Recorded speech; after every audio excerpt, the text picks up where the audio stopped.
Let's turn now to futures in focus. The US 3-month 10-year yield curve has inverted. Let's talk about that and more to Ira Epstein, director at Ira Epstein, that division of Linn and Associates. He's joining us from the CME. Ira, can you remember the last time you saw a yield curve inversion in the United States, and does it portend something different this time? First up, it rarely portends something different. History shows the inversions are typically followed by a slowdown. Whether it's a recession, I'll let you decide that. But a slowdown is very typical. We're at that point. The German Bund went to a negative again, the first time in 3 years again now.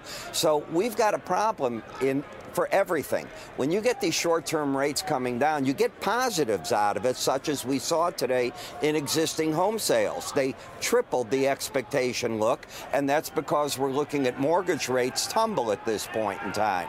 But the big question, you're hearing those Euro futures behind me, the big question that is going on is, what happens in Europe? Do they ever get in front of the curve rather than stay behind it?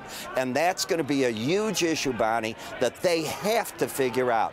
If they can get themselves to the point where they start throwing real stimulus, that's what the market's looking for, because we went into a pause. The Fed told you, going ahead of the curve as usual, that they're not raising rates, that the economy's looking so-so, and they're very concerned about left and right shoulder, looking at what's going on in China and Europe. Those countries have to do something while we pause, then the world economy can pick up. As an island nation, we're not going to make it by ourselves. We do trade, and that's weighing on everything.